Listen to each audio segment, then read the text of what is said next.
It was supposed to be the happiest night of my life, my dad's 65th birthday. The lights in our backyard twinkled, laughter echoed, and I stood there with a velvet box hidden behind my back. Inside was a single key to a penthouse overlooking Seattle's skyline. My father had spent his whole life fixing other people's broken lights. That night, I wanted to light up his world. When he opened the box, his hands trembled.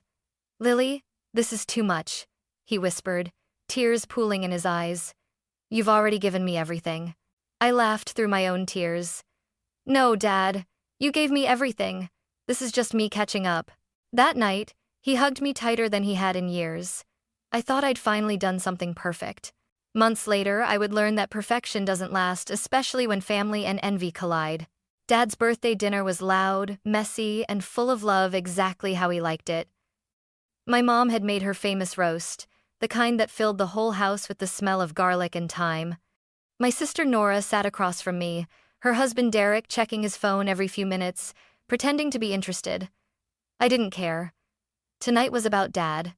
He'd spent 40 years as an electrician, the man everyone in the neighborhood called when the lights went out. He never charged the elderly, never complained about crawling through attics in freezing winters.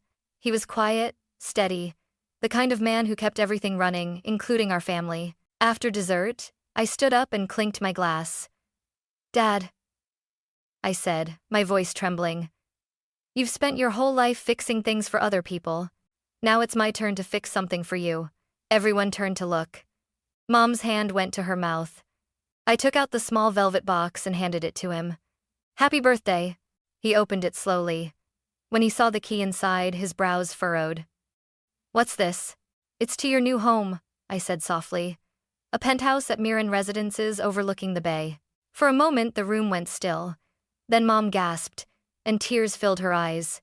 "Lily, you didn't—" "I did," I said, smiling through my nerves. "You both deserve a place where you don't have to worry about leaks or bills or noisy neighbors. Somewhere beautiful, peaceful, finally." Dad looked down at the key, then at me. His lips trembled.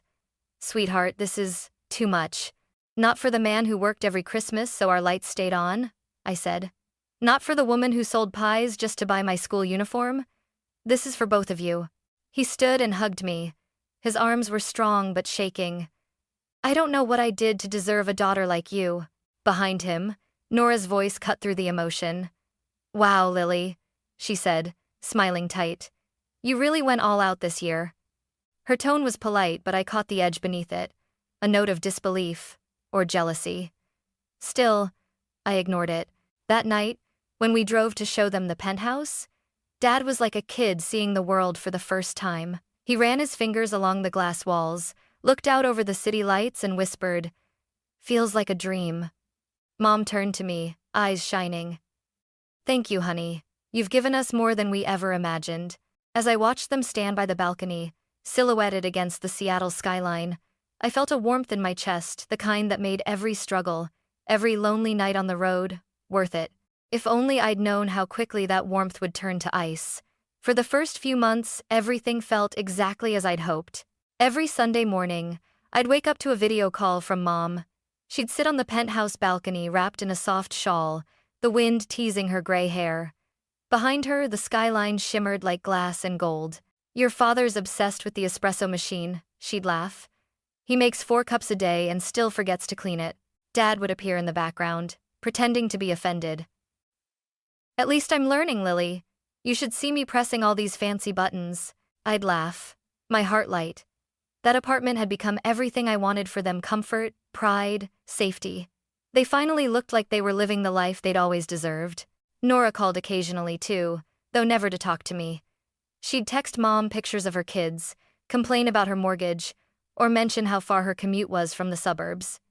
Mom, in her gentle way, always invited her to visit the penthouse. "There's space for everyone," she'd say. I should have known that sentence would be the start of everything. Work took me away: speaking events, conferences, flights to London, Sydney, Berlin.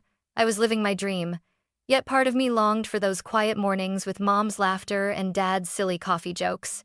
Then, one week, their calls stopped. At first, I thought it was nothing. Maybe their Wi-Fi was down. Maybe they were busy visiting Nora's family. But when a week turned into 2, unease crept in. My messages stayed unread. Calls went straight to voicemail. One evening, exhausted from a flight, I decided to check the building's management office. I wanted to make sure everything was okay, maybe Dad had changed numbers again. "Hello," I said over the phone. "This is Lily Blake, co-owner of Unit 4207. I'm trying to reach my parents." The woman on the other end paused. "Oh, Mrs. Wallace?" I froze. "I'm sorry, who?" "Mrs. Wallace, the current resident. She and her husband moved in about 6 weeks ago." For a moment, I couldn't breathe. Wallace was Nora's married name. "I think there's a mistake," I managed to say. "This property belongs to my parents, Isaac and Mary Blake." The receptionist's voice softened, unsure. "I'm sorry, Miss Blake. The files show the previous tenants moved out voluntarily. Everything's in order." Voluntarily? My parents would never leave without telling me. As I hung up, my hands trembled. Outside my hotel window, London's lights flickered bright, distant, meaningless. Something was wrong. Terribly wrong. And I knew, right then, that no flight, no distance, no success in the world could keep me from finding out what my sister had done. By the next morning, my ticket home to Seattle was booked. The rain greeted me when I landed in Seattle, as if the sky itself knew something had gone wrong. I drove straight from the airport to the Mirren residences, my heart pounding so hard I could feel it in my throat. The lobby looked the same: elegant marble floors, golden lights, soft music echoing through the air. The security guard smiled politely. "Welcome back, Miss Blake," he said. "Your sister mentioned you might be visiting soon." My stomach turned. My sister mentioned me? I took the elevator to the 42nd floor, each ding of the passing floors echoing like a countdown. When the doors opened, the hallway smelled faintly of lavender, just as I remembered, but something felt off. The air was too still, too quiet. I knocked 3 times on the penthouse door. Footsteps approached, and then I saw her. Nora stood there in a silk robe, hair perfectly curled, holding a steaming cup of coffee like she owned the place. "Lily," she said flatly, her brows lifting as though I were an unexpected delivery. "You're back early." I tried to smile, but my voice shook. "Where are Mom and Dad?" She hesitated, then took a slow sip. "They decided city life wasn't for them. Too noisy, too high up. They went back to Spokane." I blinked, my mind racing. "They left? Without telling me?" Her husband, Derek, stepped out from the kitchen wearing Dad's old cardigan. The sight made my chest tighten. He leaned against the counter casually. "They asked us to stay here for a while," he said. "Said they wanted someone to keep the place tidy." "Tidy?" I repeated, my tone sharp. "This is their home." Nora smiled, the kind of smile that didn't reach her eyes. "They said they weren't comfortable here, Lily. You know how Dad hates elevators." I looked past her. The apartment was spotless, the white leather couch gleamed, the dining table sparkled, but something vital was missing. No scent of Mom's cinnamon candles, no newspaper by the window, no warmth. It felt like a stranger's house. "I want to talk to them," I said firmly. "Where exactly are they staying?" Nora shrugged. "Back in the old place, I think. They didn't say much before leaving. Honestly, you should have seen them, they looked relieved." "Enley, it's not no bray." The lie slipped out of her mouth too smoothly. I could hear it in her tone, that slight tremor she always had when she was bluffing. My throat tightened. You kicked them out, didn't you?" She laughed lightly. "Don't be dramatic. They left on their own." But as I stood there, looking at the penthouse that once symbolized love and gratitude, I realized something far darker had taken root. My sister wasn't just visiting, she had taken over. And whatever she'd done to drive our parents out, I was going to find out no matter what it cost me. I didn't sleep that night, I just drove. The rain chased me along the highway like an accusation, splattering the windshield in angry bursts.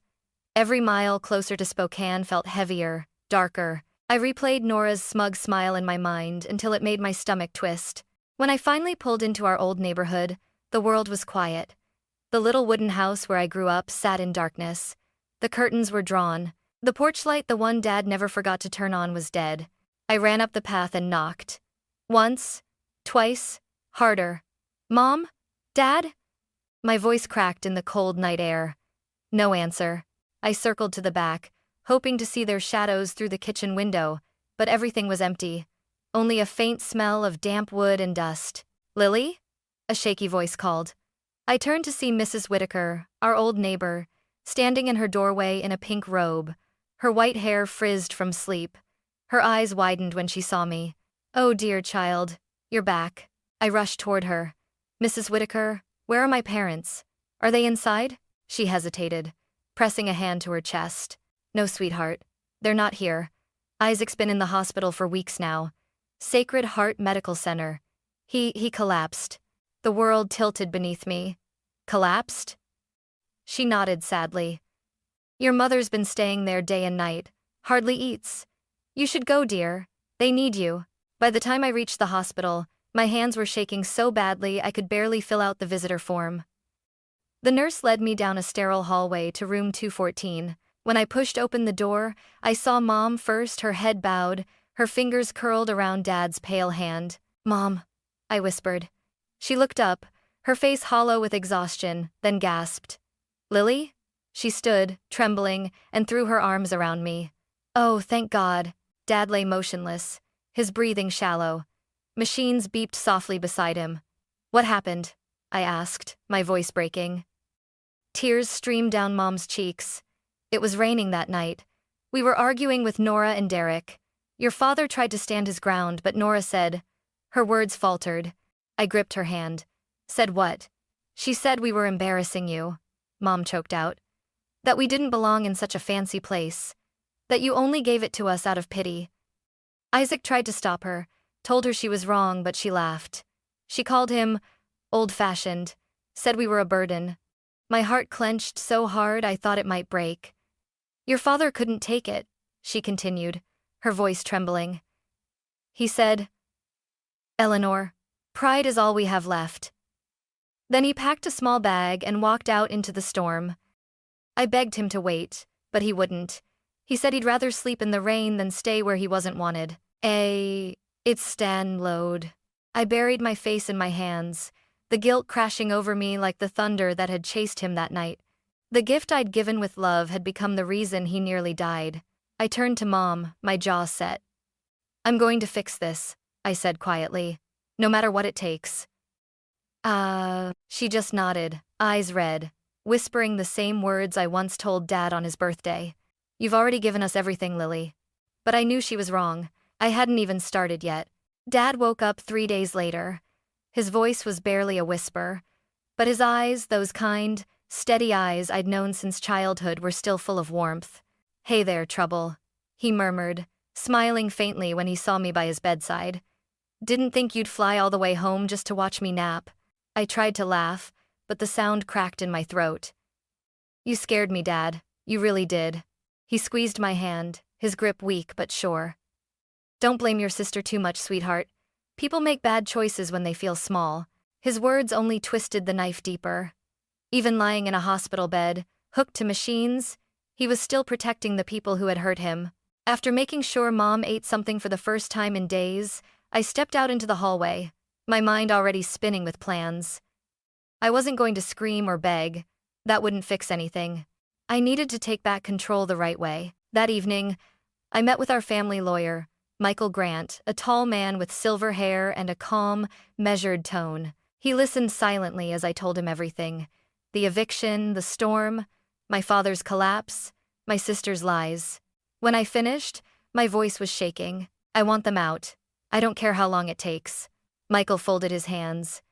"You and your father are co-owners of the Penthouse, correct?" "Yes," I said.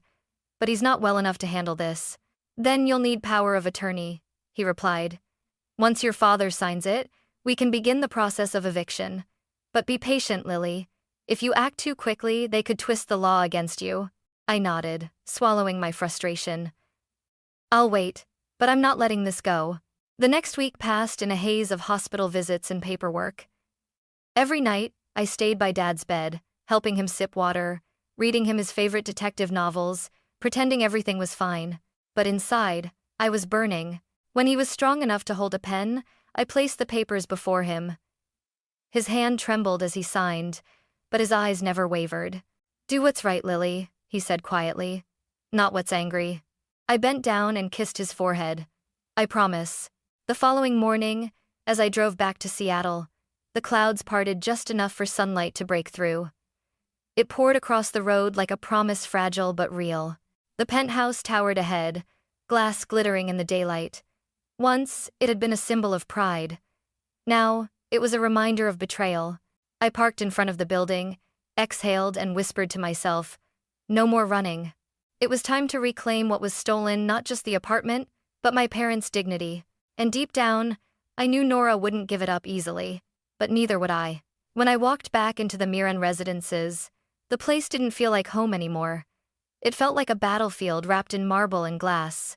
The receptionist looked startled when I walked up to the desk, suitcase in hand. "I'm here to check in," I said, smiling faintly. "Penthouse 4207. Her eyes darted uncertainly. "Miss Blake, your sister."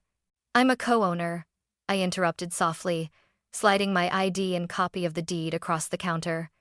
"Please inform security that I'll be staying indefinitely." By the time the elevator reached the 42nd floor, I'd steadied my breathing. This wasn't about revenge. It was about justice. When the door opened, Nora appeared, her hair in a towel, irritation already twisting her face. "What are you doing here?" I rolled my suitcase inside without asking. "Living in my home." She blocked my path. "You can't just—" "I can," I said coolly. "And I will." Over the next few days, I made my presence impossible to ignore. I woke up at dawn, brewed coffee, and turned on the jazz station Dad loved. I scheduled maintenance crews to check the air vents, the plumbing, the heating, every small thing that could possibly need attention. The hum of drills and the clatter of ladders echoed through the penthouse from sunrise to noon. Derek complained first. "You're making this place unlivable." I looked up from my laptop and smiled sweetly. "Just keeping things up to standard. You know, co-owner responsibilities." Nora was worse. She stormed around the apartment, slamming doors and muttering under her breath. Once, I caught her whispering to Derek in the kitchen.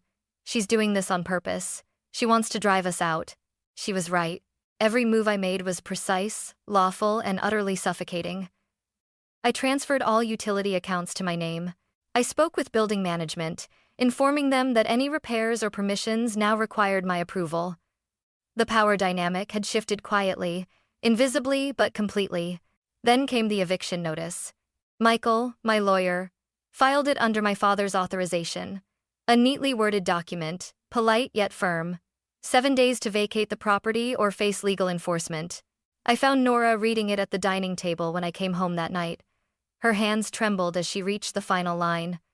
Derek hovered behind her, pale and silent. "This is a joke, right?" she said finally, her voice brittle. "No joke," I said, setting my bag down. "You wanted to live like owners. Now you can deal with the paperwork that comes with it." "You're pathetic," she spat. "You think this makes you better than me?"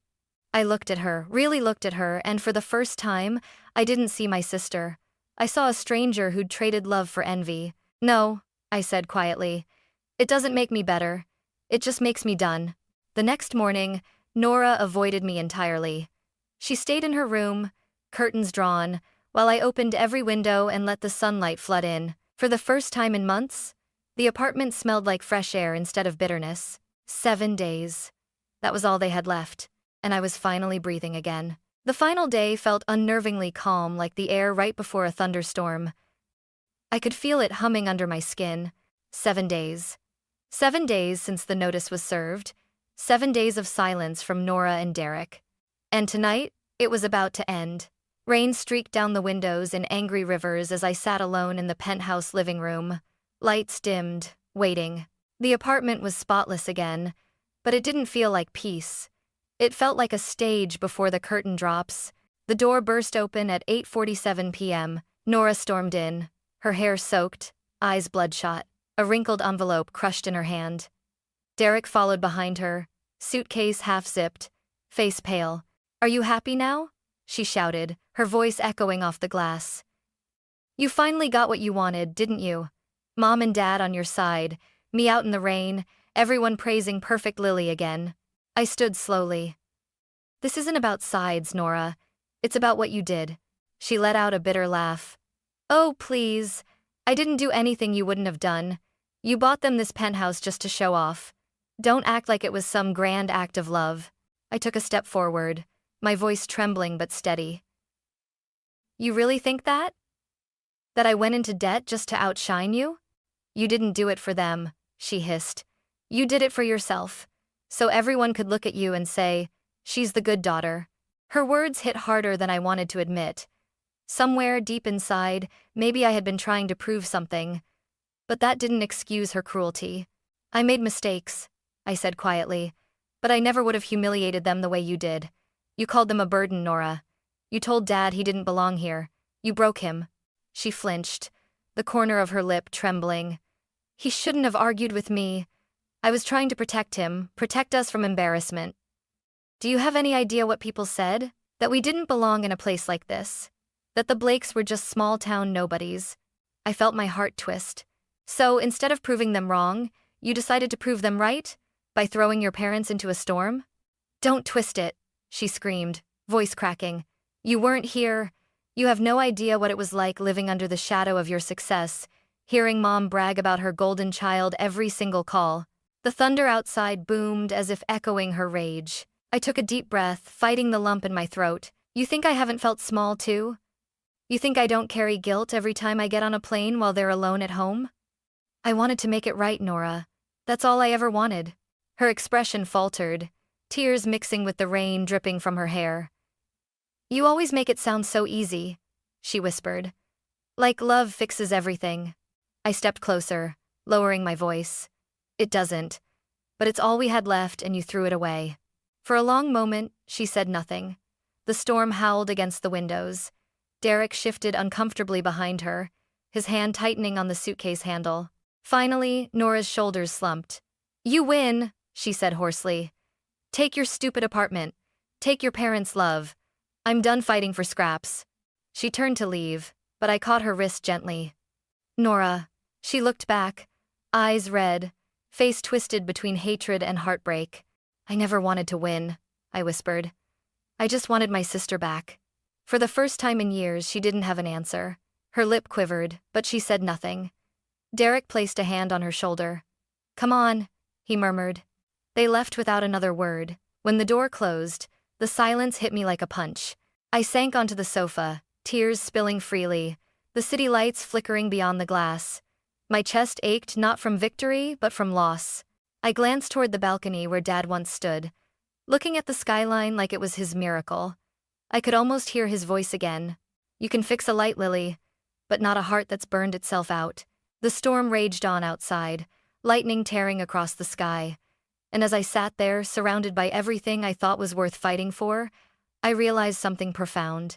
The hardest part of love isn't losing it. It's choosing to let it go. The next morning, Seattle was quiet again.